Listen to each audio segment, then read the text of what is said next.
Hello everyone. और आज के इस प्रैक्टिस सेट में आप सभी लोगों का स्वागत है। और आज हम लोग कर रहे हैं प्रैक्टिस सेट नंबर जो सभी एग्ज़ाम के लिए आपके है, UG NET, JRF, GDC, JIC, TGT, PG, assistant professor या किसी भी बीपीएससी आने वाले एग्ज़ाम में, उसमें सभी में आपको ये फ़ायदा करेगा क्वेश्चन सेट। और इसमें जो क्वेश्चंस हैं उनके साथ आपको हिंदी एंड इंग्लिश दोनों लैंग्वेज मिलेगा। साथ ही आपको एक्सप्लेनेशन बाइलिंगुअली होगी। और इसकी जो पीडीएफ है आपको टेलीग्राम पे फ्री ऑफ कॉस्ट प्रोवाइड करा दिया है, जिससे आप उसे दोबारा भी प्रैक्टिस कर सकें या उससे आप नोट्स बना सकें।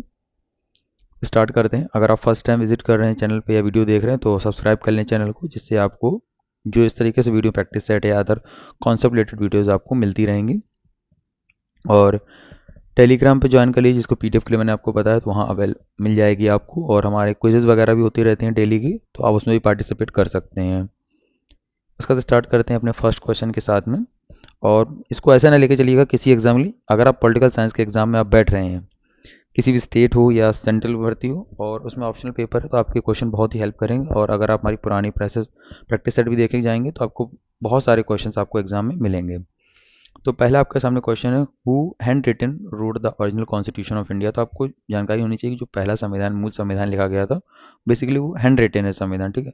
ये पूछ रहा है क्वेश्चन कि किसने मतलब रोट किया था। तो जिसका आंसर वो आप लिख लीजिए, बिहारी नारायण राय ज़्यादा। और इसका आप आंसर भी दे सकते हैं वीडियो चलते हुए कमेंट सेक्शन में, जिससे आपको पता चले आप कितने सही हुए। तो भारत का जो मूल संविधान है ना तो मुद्रित था और ना ही टाइप हुआ था, तो ये पूरी तरह से हस्तलिखित था। इसके सुलेख कैलीग्राफर थे प्रेम बिहारी नारायण राय ज़्यादा, जिन्होंने पूरी दस्तावेज को लिखा था। और लिखने वाले मतलब परिवार संबंधित थे। शैली इनकी थी इटैलिक लिखा गया, फॉलोइंग इटैलिक स्टाइल में लिखा गया है। जब प्रधानमंत्री जवाहरलाल नेहरू ने उनसे इसके शुल्क के बारे में पूछा तो रायजादा ने प्रत्युत्तर दिया कि उन्हें कोई पैसा नहीं चाहिए। उनकी एकमात्र शर्त है कि संविधान के प्रत्येक पृष्ठ पर अपना नाम और अंतरिम पृष्ठ पर अपने दादा का नाम लिखेंगे। और ये स्पेशली आप ये देखिएगा इतना ज़्यादा कि फ्लोइंग इटैलिक स्टाइल में है। प्रेम राय नारायण रायजादा द्वारा हस्त लिखित है। उसके साथ में प्रश्नों पर कलात्मक सजावट और चित्रकारी शांति निकेतन के कलाकारों द्वारा की गई, जिसका नेतृत्व नंदलाल बोस ने किया था। जो एक पेज है उस पर बीच में चीज़ लिखी, तो उस पर जो कलाकारी की गई वो किसने की थी? नंदलाल बोस ने। उसका नेतृत्व किया तो उनकी टीम ने की थी।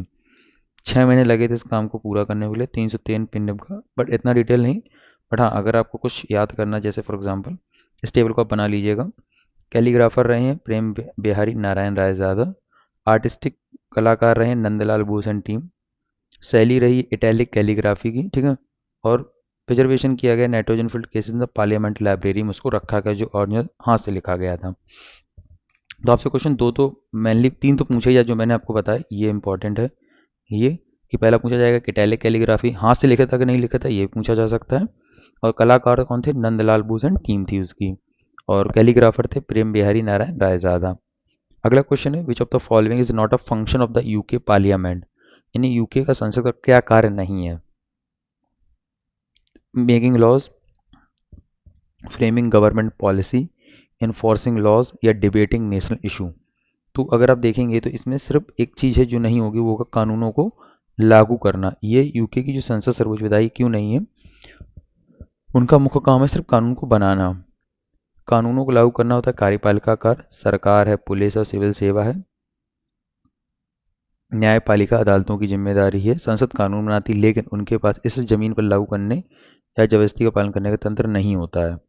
जिसके बारे में पूछ रहा था, ठीक है। यूके की पार्लियामेंट का कानून बनाना काम है, सरकार की नीति बनाना और मुद्दों पर बहस करना। बिलों को पारित करती, अधिनियम बनते हैं यहाँ से कानून बनाने में, सरकारी नीति बनाना। हालांकि तकनीकी रूप से सरकार कार्यपालिका नीति तैयार करती है, लेकिन सरकार संसद से ही बनती है। और संसद वह स्थान है जहाँ इस नीति पर बहस होती है और उसे मंजूरी मिलती है। और मुद्दों पर बहस कहाँ होगी? संसद में होगी।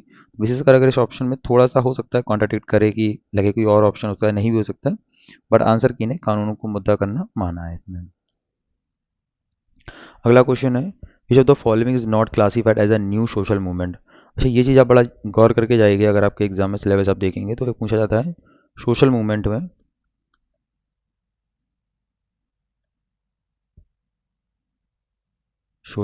में, दो प्रकार के सोशल मूवमेंट आ जाते हैं। एक तो ओल्ड सोशल मूवमेंट थे, एक है न्यू सोशल मूवमेंट। प्रकृति में भी दोनों के बदलाव हो चुका है, ये भी आप ध्यान रखिएगा स्पेशली। क्योंकि जो ओल्ड थे वो कुछ नए पैटर्न, मतलब उनके चीज़ें आज भी हो सकती हैं, बट न्यू सोशल मूवमेंट पे ज़्यादा होता है। अब वहीं पे आपको चीज़ मिलेगी कि as a new social movement कौन सा नहीं इन फोर में से। Working class movement, movement by the sexual minority, movements women's के लिए, इन्वायरमेंटल मूवमेंट, तो आप देखेंगे कि ये तो आपका होल्ड जाएगा ओल्ड में, ये हो जाएगा आपका न्यू, ये सारे न्यू हो जाएंगे आपके न्यू सोशल मूवमेंट। देखते हैं, समझने का प्रयास करते हैं। उनके मतलब होता क्या था कि पुराने और सामाजिक और नए में क्या अंतर है कि उनके लक्ष्य यानी कि जो उनका गोल है, पार्टिसिपेशन है, गोल्स है, पार्टिसिपेशन एंड आइडियोलॉजी में थोड़ा सा अंतर मिलता है। जैसे कि ये मुख्य रूप से जो पुराने सामाजिक आंदोलन थे, मुख्य रूप से औद्योगिक क्रांति के दौरान उभरे थे। इनकी विशेषता ये थी कि आर्थिक और वर्ग आधारित मुद्दों पर ज़्यादा केंद्रित थे। इनका मुख्य लक्ष्य क्या था? भौतिक लाभ, जैसे बेहतर वेतन मिलना, काम करने के लिए धन का पुनर्वितरण करना। न्यू सोशल मूवमेंट क्या हुए 1960 के बाद, ठीक है, ये याद रखना। उत्तर औद्योगिक युग में उभरे। आपसे कॉन्सेप्ट कैसे पूछ सकता है? एक एवरेज पूछेगा आपसे, क्या नव सामाजिक आंदोलन 1960 के दशक के बाद उभरे या उत्तर औद्योगिक समाज में उभरने लगे, ये पूछा सकता है। तो ये केवल आर्थिक लाभ या जीवन की गुणवत्ता पे बात करते हैं। पहचान और सार्वभौमिक मूल्यों पर ज़्यादा ध्यान केंद्रित करते हैं, जैसे कि महिला आंदोलन, पर्यावरण आंदोलन हम लोगों ने देखा, चिपको मूवमेंट देखा, ठीक है। मल्टीपल आपने देखे होंगे, ग्रीन रेवोल्यूशन चलाती पार्टियां हैं उसके लिए बनी हुई हैं। यौन अंशफर जैसे एलजीबीटीक्यू राइट्स के लिए हो गया, न्यू सोशल मूवमेंट, ये आज की डेट में उदाहरण माने जाते हैं, ठीक है। और जो हमारे श्रमिक बंद थे, ये हमारे पुराने आंदोलन थे। हाँ, इनका नया रूप भी मान सकते हैं आज की डेट, पर जब क्वेश्चन आपसे पूछेगा इस तरीके से, मान लेते अगला क्वेश्चन आए, ओल्ड सोशल मूवमेंट कौन सा है, तो आपसे ये हो सकता है कि नहीं है ओल्ड सोशल मूवमेंट, तो तीन कोई दे देगा, एक नहीं पूछेगा, तो आपको थोड़ा डिफरेंशिएट करना आना चाहिए इस जगह पर।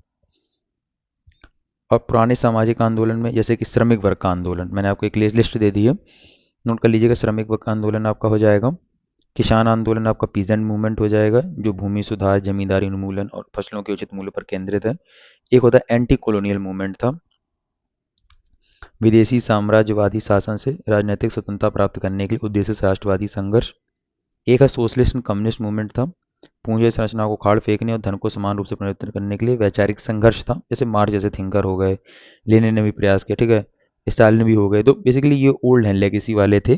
तो एक बार याद करने का प्रयास करते हैं। श्रमिक वर्ग का आंदोलन, किसान आंदोलन, एंटी कॉलोनी यानी उपनिवेशवादी विरोधी आंदोलन, एंड द समाजवादी या साम्यवादी आंदोलन। नए सामाजिक आंदोलन जिन्हें कहते हैं एनएसएम, न्यू सोशल मूवमेंट्स, जैसे द इन्वायरमेंटल पे फोकस करते हैं। एक तो महिला आंदोलन आप स्पेशल कर याद रखिएगा। नागरिक अधिकार यानी civil rights and sexual minority rights आपके हो जाएंगे। And peace and anti nuclear movement होना, परमाणु हथियारों के खिलाफ और वैश्विक निशस्त्रीकरण शांति के लिए अभियान चलाना। फिर आपका छात्र आंदोलन, स्टूडेंट मूवमेंट्स आपके शैक्षिक सुधारों, व्यक्ति की स्वतंत्रता और व्यापक सामाजिक राजनीतिक मुद्दों पर केंद्रित। तो एक बार में आप याद करना चाहते कि एक तो स्पेशली आप देखिए पर्यावरण तो हम लोग सुनते रहते हैं, तो पर्यावरण को ऐसे आप नोट करिएगा नोट्स में, पर्यावरण एनएसएम लगा के। कौन कौन से जो आपको याद हो उन्हें भी आप और ऐड कर सकते हैं। एक तो हो जाएंगे महिला आंदोलन, जैसे कि has to me too movement चला था, उसके साथ में सिविल राइट्स,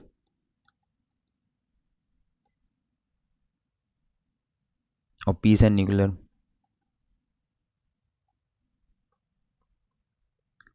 ठीक है। अगला क्वेश्चन आपके सामने है कि according to Hegel the state emerge in the following sequence. तो एक हम लोग हीगल को पढ़ते हैं, उन्होंने दिया है वाद प्रतिवाद एंड संवाद का कॉन्सेप्ट। वाद, प्रतिवाद और संवाद, ठीक है।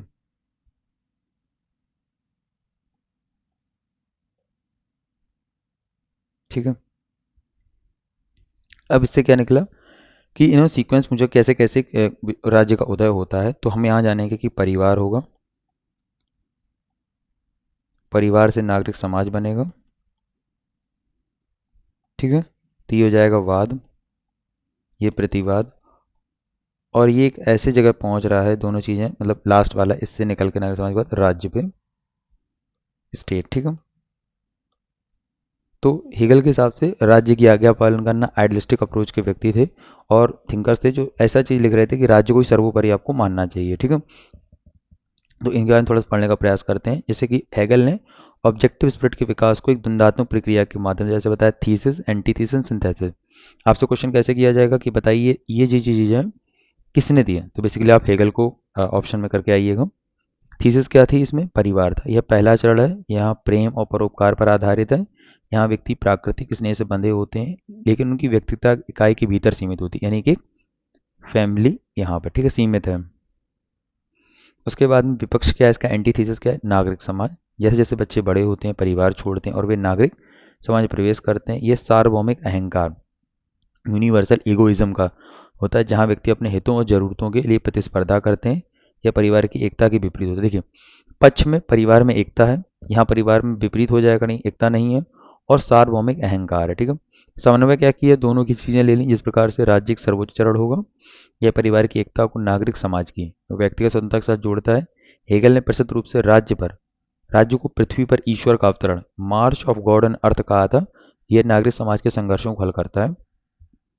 अगर आपसे दो तीन चीजें पूछा तो एक वाला तो ये कोट आप याद रखिएगा, पृथ्वी पर ईश्वर का अवतरण, ये नोट कर लीजिएगा, पृथ्वी पर ईश्वर का अवतरण, कोटिंग किसके द्वारा, इसका रीजन था कि राज्य में ही सब कुछ मतलब है, ठीक है। राज्य उतारा है एक प्रकार से भगवान का रूप है। वाद वाद प्रतिवाद याद रखिएगा, परिवार, नागरिक समाज और राज्य को याद रखिएगा। ये बहुत चीजें हैं जो आपके क्वेश्चन में बहुत ज्यादा मल्टीपल टाइम पूछी जाएंगी। मेरा मतलब ये रहता है कि एक स्लाइड में अगर आप दो तीन एक क्वेश्चन का मैं बना दूं तो आपके नोट्स बनने में ईजी रहेगा, आप क्वेश्चन को और अच्छे से कर सकते हैं। अगला है कि एक क्वेश्चन है आपके सामने कि एक which in Indian state is the Gondi language predominantly spoken, यानी गोंडी भाषा जो है आपकी किस मतलब राज्य में बोली जाती है। हो सकता है ये क्वेश्चन ना पूछा जाए, पर अगर आप मध्य प्रदेश में, अगर आप एपी का एग्जाम देंगे जो अगस्त में है, उसमें शायद ऐसा पूछ दे क्वेश्चन, तो ये मध्य प्रदेश में बोली जाती है। भारत का सबसे महत्वपूर्ण जनजातीय भाषाओं में से है जो द्रविड़ भाषा परिवार से संबंधित है। मैं इतना बता देता हूँ, इसमें गोंड जनजाति द्वारा ये बोली जाती है, बस ज़्यादा कुछ नहीं पढ़ना है इसमें, ठीक है। और अगर आपको पढ़ना तो मैं आपको टेलीग्राम पीडीएफ दे दूंगा, तो आप पढ़ लीजिएगा, ठीक है। इस और वीडियो पॉज करके भी आप पढ़ सकते हैं, मैंने इंग्लिश वर्जन हिंदी दोनों में दे दिया है। अगला क्वेश्चन है the book titled the politics of scarcity is related to, ये बुक है the politics of scarcity, book किससे रिलेटेड है। अब देखिए, एक बुक के अंदर पूछा, एक तो पूछा थिंकर कौन है, अब पूछ रहा है कौन है, तो गवर्नमेंट है, पार्लियामेंट से रिलेटेड है, पॉलिटिकल पार्टी से या प्रेशर ग्रुप से, तो ये आपकी प्रेशर ग्रुप से संबंधित है। आइए समझने का प्रयास करते हैं। द पॉलिटिक्स ऑफ स्कैरसिटी पूरा है नाम, public pressure and political response in India, 1962 में मायरन वीनर द्वारा लिखी गई है, ठीक है। तो आपसे ये क्वेश्चन पूछा जाएगा कि ये बुक किसके द्वारा लिखी गई है, the politics of scarcity by written by Myron Weiner, और पूरा अगर फुल फॉर्म पूछ देगा तो public pressure and political response in India, तो प्रेशर ग्रुप वहीं से चीज़ें रिलेट कर रही हैं, ठीक है। मुख्य फोकस क्या था, यह पुस्तक इस बात पर एक महत्वपूर्ण अध्ययन करती है कि भारतीय राजनीतिक व्यवस्था में, इंडियन पॉलिटिकल सिस्टम के अंदर इंटरेस्ट ग्रुप और प्रेशर ग्रुप कैसे काम करते हैं। कमी और प्रतिस्पर्धा की बताते हैं। वीनर का तर्क है, जैसे बताते हैं मानवीय कि भारत जैसे विकासशील देश में संसाधन कम है, स्केर्स है, और विभिन्न संगठित समूह जाति, समुदाय या व्यवसाय के आधार पर अपने हितों को सुरक्षित करने के लिए सरकार पर गहरा दबाव डालते हैं, ठीक है। प्रभाव क्या रहता है, यह बताता है कि समूह राजनीतिक दलों के औपचारिक ढांचे के भीतर नीति निर्माण और राजनीतिक स्थिरता को कैसे प्रभावित करते हैं। तो ये बुक जो बात करती है वो इंटरेस्ट ग्रुप और प्रेशर ग्रुप को लेकर बात करती है। और अगर कोई एक मतलब आप इसके नोट्स बनाए लिख लीजिए आप, इस बुक का फुल फॉर्म क्या है, पूरा पूरा बुक का नाम 1962 में पब्लिश होती है। राइटर कौन है, आपके मायरन वीनर है। और इस जो बेसिक इसका थीम बात करती है वो इंटरेस्ट ग्रुप और दबाव समूह जो भारत के अंदर संसाधन कम उसके ऊपर कैसे प्रति नजरिया रखते हैं। अगला क्वेश्चन है डेलीगेटेड लेजिस्लेशन मींस क्या होता है, डेलीगेशन ऑफ पावर क्या है यहाँ पे, यानी कि डेलीगेशन हम लोग पढ़ते रहते हैं, तो उसमें शक्ति का संतुलन क्या कहलाती है। From execution to judiciary, minister to executive, judiciary to legislature, या फ्रॉम लेजिस्लेचर से विधायिका से कार्यपालिका की तरफ। इसका जो आंसर होगा विधायिका से कार्यपालिका तक। कैसे समझने इसका प्रयास करते हैं। डेलीगेट लेजिस्लेशन मतलब होता है कि जैसे ऊपर विधायिका ने कुछ जो चीज़ें थी वो कार्यपालिका को हस्तांतरित की, जैसे कुछ कानून बनाने की शक्ति, जैसे कि विधायिका एक पेरेंट एक्ट की तरह काम करती है, पेरेंट पारित करती है, जैसे कानून की रूपरेखा तैयार करता है। हालांकि क्योंकि संसद पर हर छोटे विरोध को संभालने के लिए समय तकनीकी सहजता कमी होती है, इसलिए विशिष्ट नियम और कानून बनाने का शक्ति कार्यपालिका को सौंप दी जाती है, ठीक है। कुछ कानून हुए तो उनको सौंप दिए गए बनाने के, इसे हम लोग कहते हैं प्रत्यायुध विधान कहते हैं। इसकी आवश्यकता क्यों है, पहली बात है संसद की समय की कमी का होना, जैसे कि संसद व्यापक नहीं मालूम व्यस्त रहती है बड़े पैमाने पर। फिर तकनीकी जटिलता होना, यानी आधुनिक कानूनों जैसे पर्यावरण साइबर सुरक्षा के लिए विशेषज्ञ तकनीकी ज्ञान की आवश्यकता होती है तो उससे हम लोग डेलीगेट कर देते हैं चीज़ों को लेकर कि बहुत इंप्लीमेंटेशन अच्छे से हो सके और नई टेक्नोलॉजी के साथ हो सके। लचीलापन होता नहीं, फ्लेक्सिबिलिटी, यह कार्यपालिका को संसद के नए अधिनियम की प्रतीक्षा किए बिना आपात स्थिति में नियमों को जल्दी बदलने की अनुमति देता है। नियंत्रण होता है शक्ति के दुरुपयोग को रोकने के लिए प्रत्यायोजित विधान न्यायिक समीक्षा और संसदीय जांच के अधीन होता है। ये स्पेशली कंट्रोल होता है to prevent the abuse of power, delegate legislation is subject to the judicial review और पार्लियामेंट्री स्क्रूटनी के द्वारा भी। तो अगर आपसे क्वेश्चन पूछेगा तो ऐसे ही पूछ सकता है कि विधायिका से कार्यपालिका को जो शक्ति का हस्तांतरण किया जाता है वो क्या कहलाता है। बहुत सारे ऑप्शन देगा तो इसे कहते हैं हम लोग डेलीगेट लेजिस्लेशन। ठीक है, अगला क्वेश्चन है डेलीगेट लेजिस्लेशन से रिलेटेड है। Delegated legislation in India can be decided for the post constitution period this was held by, यानी कि लेजिस्लेशन संविधान के बाद के समय में फैसला एक लिया जाता है। किस मतलब फैसले में चीज आई थी? क्वीन बना बुरहा, री था दिल्ली लॉज एक्ट 1912, एयर था 1951 सुप्रीम कोर्ट 332, या J N Gupta versus province of Bihar, या बोथ ए एंड सी। तो जिसका आंसर है वो है बी आपका। ठीक है, दिल्ली लॉज एक्ट मामला था 1951 में। भारत में डेलीगेट लेजिस्लेशन का सबसे महत्वपूर्ण और आधारभूत मामला माना जाता है। इसने संविधान के बाद की अवधि के लिए कानून की स्थिति स्पष्ट की। कैसे? सर्वोच्च न्यायालय में 7 न्यायाधीशों की पीठ को तय करना था क्या भारतीय संसद अपनी कानून बनाने की शक्ति को हस्तांतरित कर सकती है। न्यायालय ने फैसला सुनाया कि विधायिका अपने अनिवार्य विधायी कार्यों को हस्तांतरित नहीं कर सकती, लेकिन वह गैर जरूरी कार्यों को कार्यपालिका को सौंप सकती है। अब इसका मैं बताता हूँ। वो एक डेलीगेट लेजिस्लेशन का मतलब होता है कि अपने कार्यों को सौंपा जा रहा है नीचे की तरफ। तो इस केस में ये था दिल्ली लॉज एक्ट मामले में क्या मतलब सर्वोच्च न्यायालय ने बताया कि क्या मतलब क्वेश्चन किया गया कि भारतीय संसद अपने कानून बनाने की शक्ति को हस्तांतरित कर सकता है।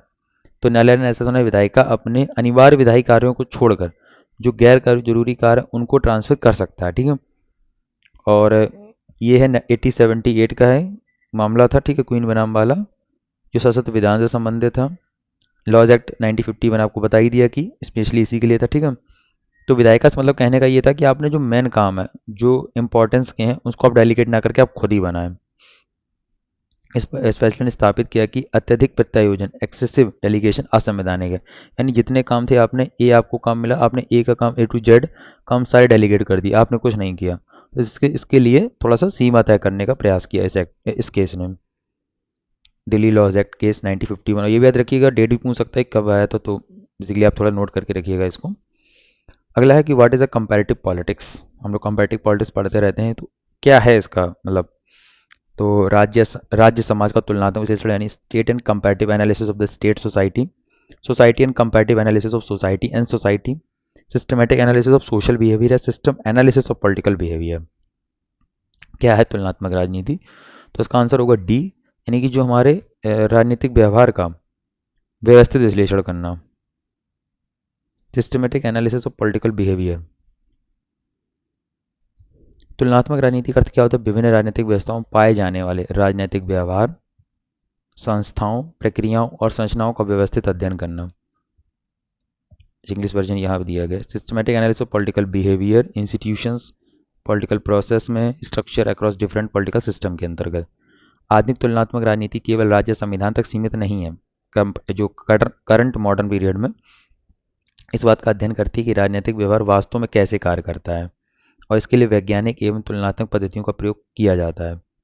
तो modern comparative politics does not limit itself only the study of state और कॉन्स्टिट्यूशन पे जाती है, इसे स्टेट का कॉन्स्टिट्यूशन का कर रहे थे, नहीं है sir, but focus on how political behaviour actually functions in various societies using scientific and comparative method के थ्रू पता लगाना कि एक सोसाइटी के अंदर ऐसे कौन कौन से तरीके हैं जिनसे व्यक्ति का व्यवहार प्रभावित हो रहा है और व्यक्ति कैसे रिस्पॉन्ड कर रहा है एक इंस्टीट्यूशन के प्रति। पहले क्या था, स्टेट के ऊपर आपने पूरा कर लिया पर व्यक्ति का व्यवहार वहाँ पे तो इंक्लूड ही आपने नहीं किया। तो इसके लिए ये कंपैरेटिव पॉलिटिक्स में एक ब्रॉड पर्सपेक्टिव में तो system analysis of political behaviour हो जाएगा इसका।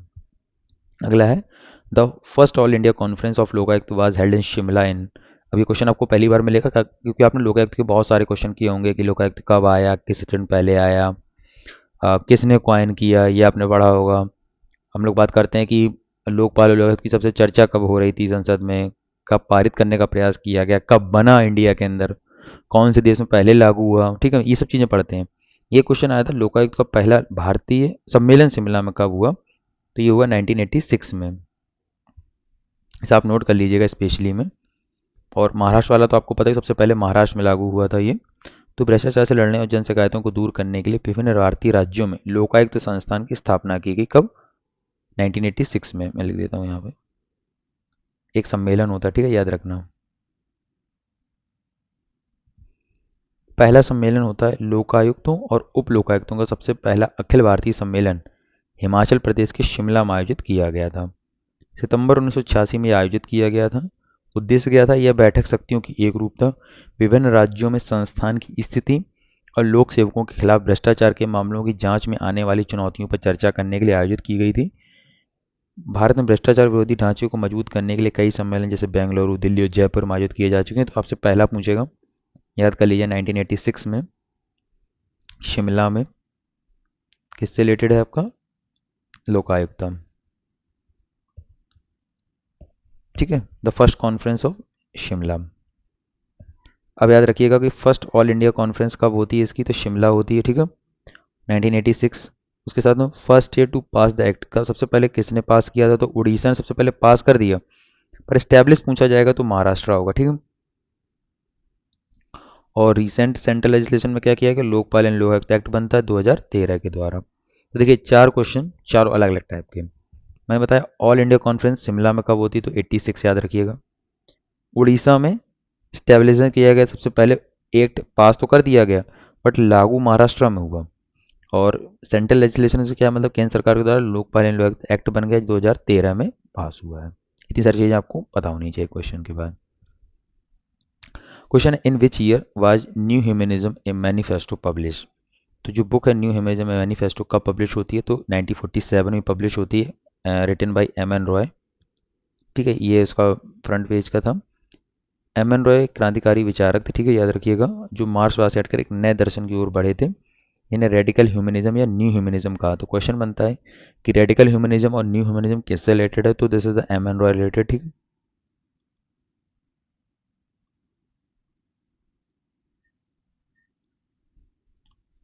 इन्होंने 1946 में रेडिकल डेमोक्रेटिक पार्टी सम्मेलन के बाद रेडिकल डेमोक्रेसी के 22 सिद्धांतों का मसौदा तैयार किया था। और इन्होंने अपनी पुस्तक न्यू ह्यूमनिज्म में मैनिफेस्टो में विस्तार से समझाया था, जो प्रकाशित होती है 1947 में।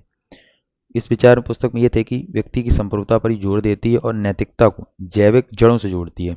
इसका तर्क है कि लोकतंत्र के सफल होने के लिए इसे तर्कसंगत और मानवतावादी संस्कृति का समर्थन प्राप्त होना चाहिए।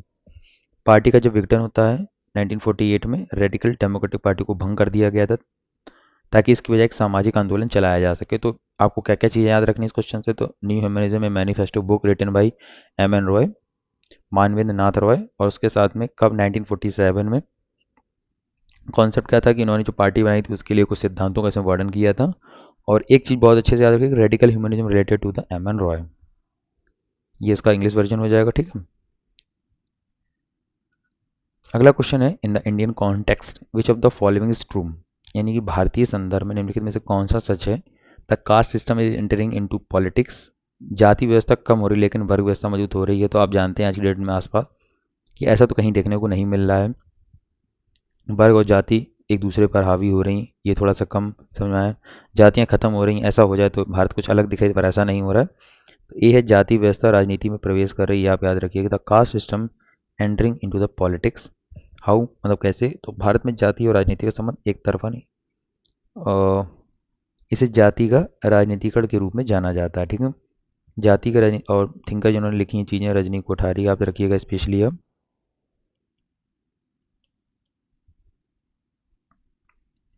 जैसा कि रजनी कोठारी ने उल्लेख किया है कि ऐसा नहीं कि जाति राजनीति को दूषित करती है, बल्कि राजनीति लामबंदी के लिए जाति को आधार के रूप में उपयोग करती है, मोबिलाइजेशन का प्रयोग करती है। राजनीतिक शक्ति प्राप्त करने के लिए जातीय समूह खुद को बड़े जातीय संगठनों या गठबंधनों में संगठित करते हैं, पिछले बड़े एक एरिया में चीज़ों को ले जाने का प्रयास करते हैं। जाति से वोट बैंक के रूप में जाति का प्रयोग होता है। राजनीतिक दल निर्वाचन क्षेत्र में किसी विशेष जाति की संख्यात्मक ताकत के आधार पर उम्मीदवार चुनते हैं ताकि वोट बैंक सुनिश्चित किया जा सके। तो हम लोग देखते हैं एक प्रकार से एक एरिया है ए, वहाँ पे उसको ही मिलेगा पार्टी का टिकट, या फिर जिसका या तो जाति का होगा ज़्यादा, या वहाँ पे उसका बहुत ज़्यादा होगा स्पेशली, मतलब बहुत सारी चीज़ों का, मतलब एक मान के चलिए स्पेशली जाति का तो बहुत ज़्यादा होता है कि हम लोग देखते हैं कि जाति आधारित सीटें रिजर्व कर दी जाती हैं इसी वजह से।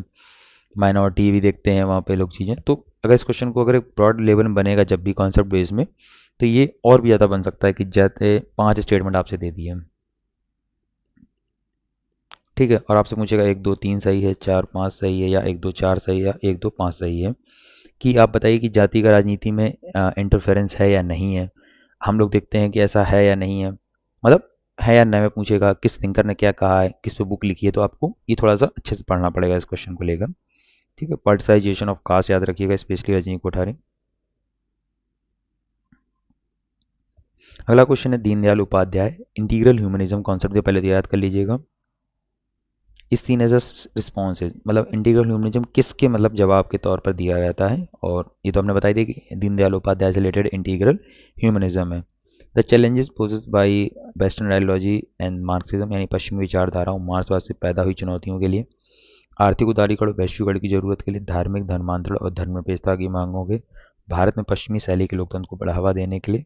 द आंसर इज ए, यानी कि एकात्मक मानववाद, जो आपका है 1965 में दीनदयाल उपाध्याय द्वारा जनसंख्या अधिकारी सिद्धांत के रूप में तैयार की अवधारणाओं का एक समूह रहा है। तो जनसंघ जो पार्टी हम लोग जानते हैं, जो बाद में एक प्रकार से जनता पार्टी फिर विलीन होती है, फिर बीजेपी का धीरे धीरे गठन होता है। तो 1965 में दीनदयाल उपाध्याय जो एकात्मक मानववाद थी अवधारणाओं को अपनाया गया था, ठीक है। इन्होंने पूंजीवाद और साम्यवाद दोनों की अस्वीकृति की। तर्क था कि पश्चिमी पूंजीवाद जो व्यक्तिवाद पर केंद्रित है, और मार्क्सवाद जो वो राज्य नियंत्रण और वर्ग संघर्ष पर केंद्रित है, दोनों ही भारतीय लोकाचार के लिए विदेशी थे और मनुष्य के आध्यात्मिक पक्ष को संबोधित करने में विफल रहे हैं। तो इन्हीं का कहना था कि जो पश्चिमी है तो वो तो व्यक्तिवाद पे कर रहा है, और मार्क्सवाद क्या कह रहा है, राज्य नियंत्रण और वर्ग संघर्ष पे कर रहा है, तो दोनों ही इंडियन कॉन्टेक्स्ट को लेकर मैच नहीं कर रहे हैं। समग्र दृष्टिकोण का क्या मतलब है यहाँ पे, उन्होंने एक मध्यम मार्ग का प्रस्ताव दिया जो मनुष्य को एक संपूर्ण इकाई के रूप में देखता है, जैसे कि शरीर, मन, बुद्धि और आत्मा। यानी ये 4 चीज़ें आपसे पूछी जाती हैं, दीनदयाल उपाध्याय से रिलेटेड हैं, जैसे कि शरीर, मन, बुद्धि और आत्मा। इंग्लिश में याद करना चाहते हैं इंग्लिश में कर लीजिए, body, mind, intellect and soul. स्वदेशी विकास, यानी उनका मानना था कि भारत को विकास के पश्चिमी मॉडलों को आंख मूंद कर अनुसरण नहीं करना चाहिए, बल्कि अपनी संस्कृति और मूल्यों में निहित एक प्रणाली बनानी चाहिए। तो बेसिकली अपनी भी वो चर्चा करते हैं अपने इंडियन कॉन्टेक्स्ट को लेकर। अंत्योदय की बात करते हैं, इसका दर्शन एक मुख्य घटक था अंत्योदय, जिसका अर्थ है सामाजिक सीढ़ी के अंतिम व्यक्ति का उत्थान करना, जिसे उन्हें लगा कि शुद्ध पूंजीवादी भौतिकवादी प्रणालियों की अनदेखी द्वारा किया गया। तो उनका मतलब ये था, सबसे पहले याद रखिएगा एकात्मक मानववाद का मतलब क्या है, शरीर, मन, बुद्धि और आत्मा से एक संपूर्ण इकाई के रूप में बनना। और पश्चिमी पूंजीवाद जो बात होती है ना, कि उसको ये मानते थे कि वो इंडियन कॉन्टेक्स्ट में काम नहीं करेंगी चीज़ें। और अंत्योदय का मतलब होता है सामाजिक सीढ़ी के अंतिम व्यक्ति को भी उत्थान करना, ठीक है। बढ़ते हैं नेक्स्ट क्वेश्चन के लिए। The central secretariat training school is located in, तो आपको कुछ जो फेमस इंस्टीट्यूशन उनकी लोकेशन जो उनके बने हुए हैं उनको थोड़ा सा याद करना पड़ेगा। इस क्वेश्चन का आंसर है वो है नई दिल्ली, ठीक है। और जो सेंट्रल सेक्रेटरिएट ट्रेनिंग स्कूल है, CSTS के रूप में जाने जाने वाला है संस्थान 1948 में दिल्ली में स्थापित किया गया। इसका नाम बदलकर कर दिया गया सचिवालय प्रशिक्षण और प्रबंधन संस्थान। यह केंद्रीय सचिवालय CSS के अधिकारियों और भारत सरकार के अन्य प्रशासनिक कर्मचारियों के लिए एक प्रशिक्षण का केंद्र प्रशासनिक नियंत्रण इसका है भारत सरकार के कार्मिक और प्रशिक्षण विभाग के अधीन कार्य करता है। तो function under the department of personal and training, DOPT, government of India, ठीक है। अगर इस क्वेश्चन में ज़्यादा बताने लायक नहीं, क्योंकि आपको सिर्फ याद करना है। आप ISTM को थोड़ा सा देख लीजिएगा, institute of secretary training and management, ठीक है। ये आपका नई दिल्ली में। और लवासना जैसे हम लोग Mussoorie, specially IS and all India services की जहाँ ट्रेनिंग हो रही है। सरदार वल्लभ भाई पटेल नेशनल पुलिस एकेडमी आपकी हैदराबाद IPS ऑफिसर के लिए। National academy for directors Nagpur IRS officers के लिए। तो ISTM is the new Delhi and लवासना is a Mussoorie. और सरदार वल्लभ भाई Patel national police academy Hyderabad, ध्यान रखिएगा, जो IPS ऑफिसर्स के लिए ट्रेनिंग के लिए होता है। और national academy for direct taxes के लिए नागपुर IRS ऑफिसर, ठीक है। ये चीज़ें आपकी हैं। अगला क्वेश्चन है, भारत में क्षेत्रीय स्वायत्ता इसे कहते हैं regional autonomy in India, the best exemplified by which of the following arrangement, यानी भारत में ऐसी कौन सी व्यवस्था की गई जो क्षेत्रीय स्वायत्ता को बहुत अच्छे से दर्शाती है। The creation of union territories को बना दिया गया इसलिए अच्छा दिखाई देता है। The introduction of the 6th schedule, या the formation of the national development council, या the the implementation of the uniform civil code को लाया गया। तो अगर आप देखेंगे तो जो छठी अनुसूची की शुरुआत की गई उससे बहुत ज़्यादा चीज़ें हुई। तो क्षेत्रीय स्वायत्ता का एक बड़ा तात्पर्य क्या होता है, मतलब एक जगह को थोड़ा सा स्पेशल राइट दे देना, ठीक है। जैसे कि छठी अनुसूची में 244 2 और 275 यह अनुसूची असम, मेघालय, त्रिपुरा और मिजोरम। याद रखिएगा एक क्वेश्चन पूछा गया था छठी अनुसूची में मतलब कौन कौन से राज्य हैं और उनमें से एक पूछा था कौन सा नहीं होगा। याद रखिएगा कौन कौन सा, असम, मेघालय, त्रिपुरा, मिजोरम, अरुणाचल प्रदेश नहीं है, आपसे डाल सकता है एग्जाम्पल में, सॉरी ऑप्शन में, तो आप उसको ना करिएगा इसमें से। और में स्वायत्त जिला परिषदें बनती हैं, ऑटोनोमस डिस्ट्रिक्ट काउंसिल का प्रावधान करता है, ठीक है, छठी अनुसूची। शक्तियाँ क्या क्या हैं? अन्य स्थानीय निकायों के विपरीत इन परिषदों के पास महत्वपूर्ण विधायी, न्यायिक और कार्यकारी शक्तियाँ इनके पास होती हैं। वे भूमि, वन, जल, कृषि पर कानून बना सकते हैं, यहाँ तक कि कुछ मामलों की सुनवाई के लिए ग्राम न्यायालय भी स्थापित कर सकते हैं।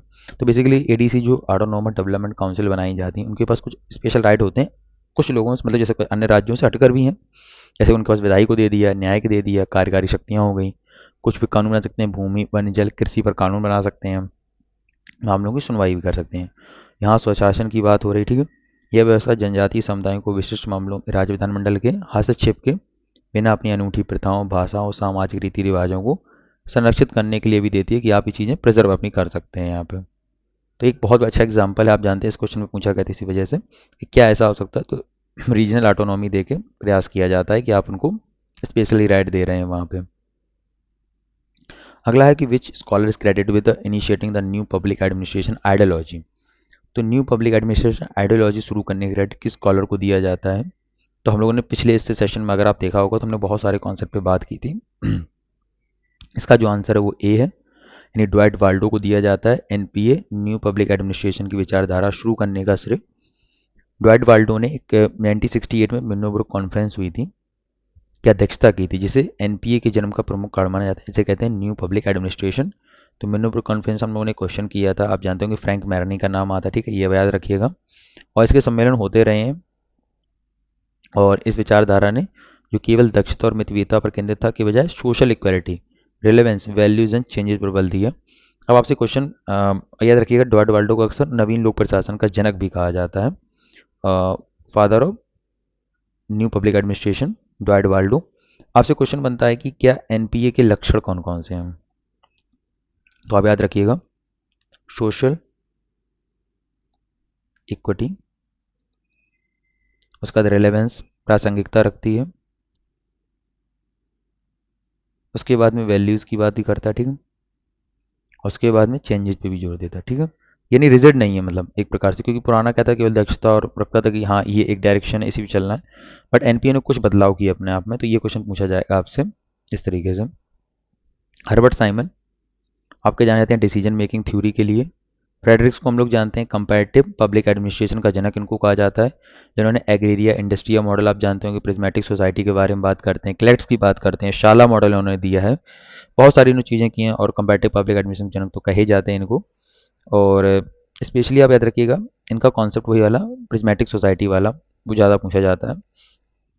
हेनरी फ्योल का याद रखिएगा, इन्होंने क्लासिकल मैनेजमेंट थ्योरी दी है, इन्होंने प्रशासन के 14 सिद्धांत इन्होंने दिए हेनरी फ्योल ने। तो हम लोग देखा एक क्वेश्चन में जो पूछे जा रहे हैं अभी तक वो कुछ हद तक ईजी भी हैं, कुछ हद तक मॉडरेट भी हैं। बट ये कि आप अगर सीरीज़ में आप रखेंगे ना इनको नोट्स में और प्लस में अपने नोट्स भी बनाते जाएंगे तो आपको बहुत फ़ायदा करेंगे, कोई भी एग्जाम में क्वेश्चन आ जाए तो आप उसे डील कर सकते हैं। अगला क्वेश्चन है कि classical theory of organization disregarded, organization की क्लासिकल थ्योरी को नज़रअंदाज किया गया स्पेशलाइजेशन के लिए, ह्यूमन रिलेशन के लिए, इफिशिएंसी के लिए या हायरार्की के लिए। तो आप जानते हैं कि स्पेशलाइजेशन के लिए तो भाई ऑर्गेनाइजेशन आ ही था, पुराना वाला था, ठीक है, और एफिशिएंसी बात करता है, हायरार्की की बात करता है, जैसे हम लोग जानते हैं कि ये एक सीढ़ी हायरार्की का मतलब ये हो गया, यानी कि ए मैनेजर, बी उसके नीचे सी है, उसके बाद डी है, तो ये हायरार्की है ना, इसके तो चलेगा। तो जो ह्यूमन रिलेशन है उसको नज़रअंदाज किया गया था, ठीक है। तो मानवीय संबंध क्यों नहीं माने गए थे? जो पुराने थे वो कहते थे ठीक है मशीन के पुर्जों की तरह समझ लिया, ठीक है पैसे देंगे काम करते रहेंगे। उन्होंने अनौपचारिक समूह, भावनाओं, कार्यस्थल पर सामाजिक संबंधों के महत्व को पूरी तरह से अनदेखा कर दिया। इसी के लिए हम लोग जानते हैं कि एल्टन मे वगैरह थिंकर जैसे आते हैं, उन्होंने बहुत अच्छा इन पे काम किया, ह्यूमन रिलेशन मूवमेंट का हाथों स्टडी वगैरह की। और पुराने में क्या था, स्पेशलाइजेशन पे बात की जाती थी, क्लासिकल वाले में इसे टेलर का कार्य विभाजन आप जानते होंगे, एफिशिएंसी मुख्य लक्ष्य था इनका, कम लागत में अधिकतम उत्पादन करना, यानी हम 2 रुपये दे रहे हैं तो 5 का उत्पादन हो जाए, इस तरीके से वो वर्किंग का प्रोसेस में लाना। हायरार्की तो थी, आदेश की एकता और पद सोपान की बात होती थी। तो याद रखिएगा कि एल्टन मेयो को ह्यूमन रिलेशन मैनेजमेंट से जाना जाता है, ठीक है। और टेलर को हम लोग जानते हैं साइंटिफिक मैनेजमेंट थ्योरी, है ना, और टेलरिज्म का भी कॉन्सेप्ट था। अगला क्वेश्चन है कि विच of the following is not a type step in the recruitment process. कौन सा भर्ती प्रक्रिया में एक सामान्य कदम नहीं होता है इसमें। जॉब एनालिसिस मतलब एक प्रोसेस हो रही, यहाँ पे एक भर्ती प्रक्रिया है, यहाँ से आप एंटर करेंगे, ठीक है। तो जो इसके है ना, इस प्रोसेस में वो पूछ रहा है, तो आप क्या क्या करेंगे, जॉब एनालिसिस करेंगे, स्क्रीनिंग ऑफ एप्लीकेंट करेंगे, सिलेक्शन हायरिंग करेंगे, ट्रेनिंग डेवलपमेंट। तो अब देखेंगे तीन चीज़ें स्पेशली आप देखेंगे, जो ट्रेनिंग एंड डेवलपमेंट ये इसके बाद का प्रोसेस है। जब इसके एंट्री कर जाएंगे तब हम लोग ट्रेनिंग करेंगे ना, तो यही इसका आंसर होगा। तो इसे कहते हैं ह्यूमन रिसोर्स मैनेजमेंट में रिक्रूटमेंट प्रोसेस का तात्पर्य होता है उन विशिष्ट कदमों से जो नौकरी के लिए संभावित उम्मीदवारों को खोजने और आकर्षित करने के लिए उठाए जाते हैं। ट्रेनिंग एंड डेवलपमेंट बाद का वर्क होगा, तो जॉब एनालिसिस करना, स्क्रीनिंग करना और चयन और भर्ती करना, ये तीन चीज़ें आपकी शुरुआत की प्रोसेस में रहती हैं, job analysis, screening and selection and hiring का। अगला क्वेश्चन है, who called natural justice as universal justice. तो नेचुरल जस्टिस को यूनिवर्सल जस्टिस किसने कहा है, professor Wade, Ivor Jennings, lord Cranworth हैं, लॉर्ड विडगेरी। तो this is the lord Cranworth ने कहा है इसका। लॉर्ड क्रैनवर्थ ने 1855 की प्रसिद्ध ड्रू नाम ड्रू एंड लेबर में प्राकृतिक न्याय को यूनिवर्सल जस्टिस घोषित किया, यानी परिभाषित किया है। केस याद रखिएगा, नहीं याद रखिए कोई दिक्कत नहीं, बस आप एक याद कर लीजिएगा, नेचुरल जस्टिस को यूनिवर्सल जस्टिस किसने कहा है, तो लॉर्ड क्रैनवर्थ ने कहा है, ठीक है।